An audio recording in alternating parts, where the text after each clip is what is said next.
Are you an international medical graduate who wants to move into the USA but do not want to repeat a residency all over again? Here is some good news for you. The state of Tennessee becomes the first state to break all barriers and let IMGs come into the USA and practice as a fully licensed physician without having to do residency in the USA. In this video, I'm going to tell you who is eligible and how you can apply for this, and let's do this together. Hi there, Dr. Rajeev Iyer here, bringing you more secrets on how you can be successful as an international medical graduate doctor in the USA. This is the beautiful state of Tennessee. The capital is Nashville. Tennessee is bordered by 8 different states. Now they're expecting a shortage of doctors by approximately 6,000 by end of 2030. These are mostly in family practice, but I do think there are shortages in all other specialties as well. This problem is not unique to Tennessee, but most other states are having a similar problem. This new law is expected to benefit many IMGs who can now come directly into Tennessee, work for 2 years, and then get a full state license. After this, they are free to work either in the academic environment or in a private practice. Although many details of this path is still not clear. Now, what does this mean to you as an IMG? First, let's speak about basics. Your medical college must be approved by WHO or World Health Organization. You must, remember this is a must, complete your PG training or your residency from your home country to be eligible to apply for a job in Tennessee through this path. Is this making sense so far? Any questions? Post in the comments below. I try to get back to you as soon as possible. The next step is you find programs in the state of Tennessee that do have an ACGME accredited residency program, because to be eligible in this path, you must be, to my knowledge, be in an academic institution. This could also be an ICGME accredited fellowship. When you think of applying into residency, one of the things that is usually seen is your year of graduation. But in this path, I don't think the hospitals would be looking for a year of graduation. If at all they look for, they would rather favor more experienced IMGs than less. This is my opinion, because now you're coming through this pathway and after 2 years, you'd be fully flying as a consultant in the USA. So the hospitals would rather pick someone who is more experienced than less. Now things are still not clear what position you should be applying to.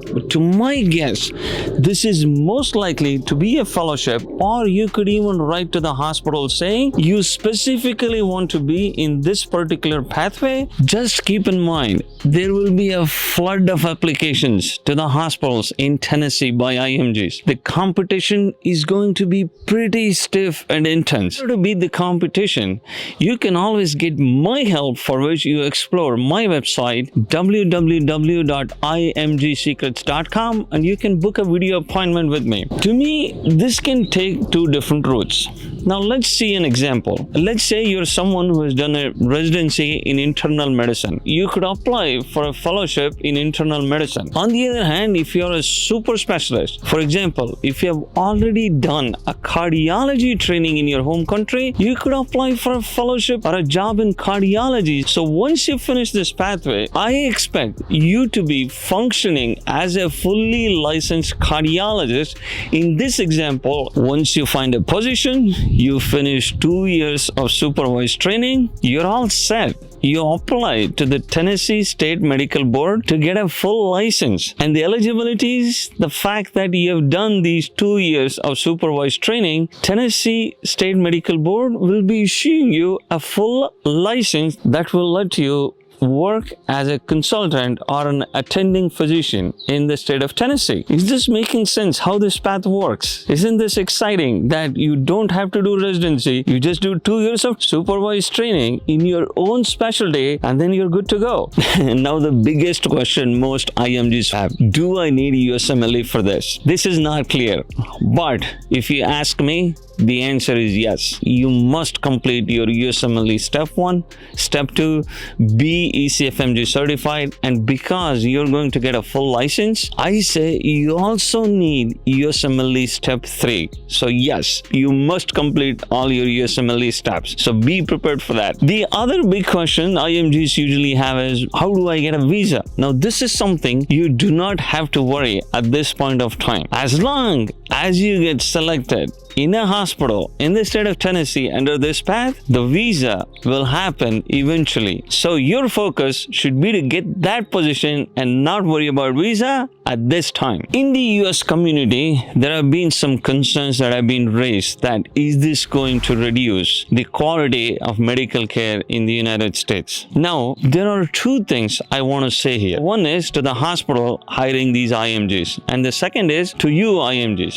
For the hospitals, they have to be careful to put due diligence to hire the right kind of IMGs. In my opinion, they should involve the existing IMGs within the US in order to hire them, because the existing IMGs would already know the training programs that exist outside the US. For example, if someone asks me about the training programs in India, I would be clearly able to say what type of training programs exist, what is great, what is good. Now, there are a couple of things I want to tell you IMGs. If you get selected through this pathway, and when you come to the state of Tennessee, you shouldn't classify yourself as someone inferior to anyone trained in the US. This is not going to go well for the whole physician community. So you should recognize yourself as a specialist and make sure you get treated equally as any other US trained physician. And the second thing I want to tell you IMGs is that when you get paid in this pathway, make sure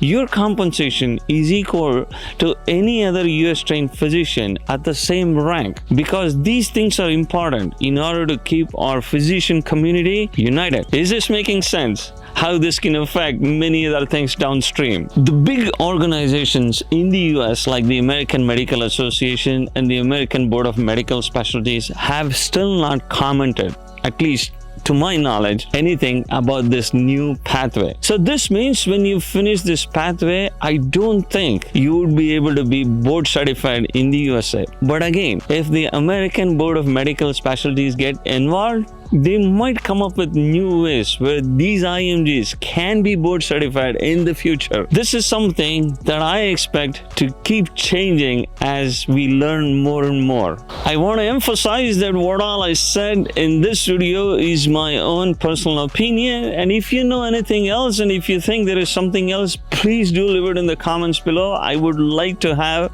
a healthy discussion with you regarding this pathway. Now that you know how to come into the state of Tennessee and be eligible to get a full license, how about you're interested in get a board certification too, in addition to getting a license? For this pathway, I have a video here specifically made where I speak all about the alternate entry path program, where you come into the USA, not only bypass residency, but also be board certified and get a full license. If you did find any value with this video, make sure to hit the like button. Take care, stay safe. I will talk to you soon.